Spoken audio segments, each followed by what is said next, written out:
This narrative from the Valmiki Ramayana describes Hanuman's first look at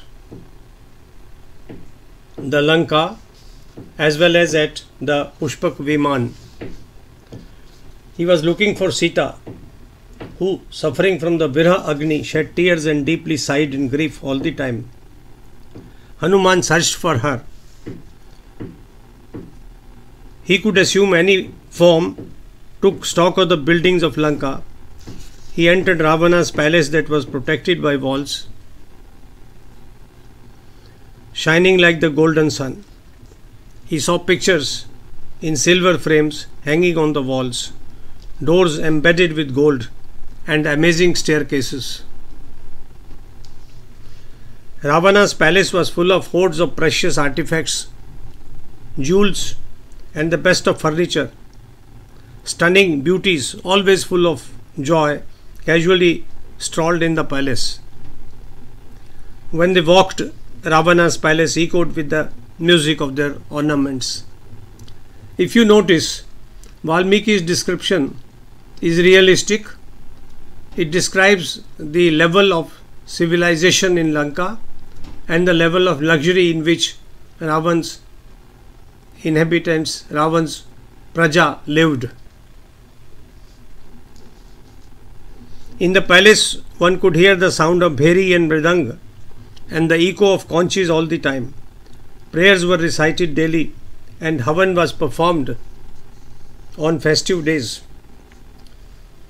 Writes Valmiki, Hanuman moved fearlessly in the attached gardens and in the mansions occupied by senior courtiers such as Prahasta, Mahaprashava, Mahodara and others.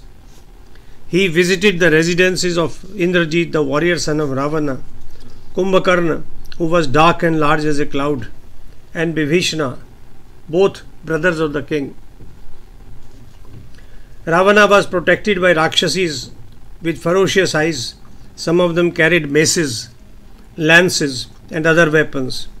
In his palace, writes Valmiki, Hanuman saw arbors surrounded by creepers, plants of several varieties, art studios, wooden slopes for sports, and rooms furnished for entertainment and merrymaking. The palace was as high as the Mandarachal mountain, a place fit for the seekers of pleasure, a treasure house of gems and jewels, with vaults for safeguarding valuables. It had hundreds of high terraces and domes. Its floors were wet with wine and honey. Its air resounded with the sound of dancing anklets, the clinking of bangles, the playing of mridang and other sonorous instruments, and clapping in appreciation. After having seen grand mansions and immaculately constructed buildings all around him, Hanuman noticed the unique Pushpak Vimana, high as the clouds, glowing like gold and pleasing to the senses. Valmiki's description is admirable. The Viman could travel at a great speed anywhere, in any direction, over large distances, and could be steered by the will of the owner.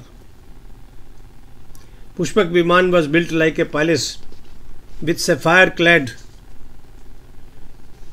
golden windows. It had rooms that stored conches, weapons, arrows, and swords. The rooms were painted white with scenes of ponds full of blue lotuses and attics full of flowers. It was superior to any other Viman in the possession of the Devatas. It was a gift from Brahma to Kuber, Ravana's elder brother, from whom the Rakshasa king took it away by force. Look at this. The walls of the Pushpak Viman had been painted imaginatively to evoke nature in its splendor. There were images of the Viman being carried on the wings of flamingos or flying on the clouds, flashing lightning. A vast variety of colorful birds made of silver, sapphire and coral were affixed to the walls. These birds in their loveliness appear to instill armor as if assisting Kamadeva. Romance is never forgotten. They had eyes made of coral and wings that flowers of a golden hue. Hanuman was amazed to arrive at the Pushpak Vimana, which loomed large like a picturesque mountain with caves, fragrant trees and bouquets of flowers. However, he was worried at not having found, after so much effort, the unhappy Sita, lost in Rama's thoughts. The pious Hanuman was sad at this turn of events. Jai Shri Ram.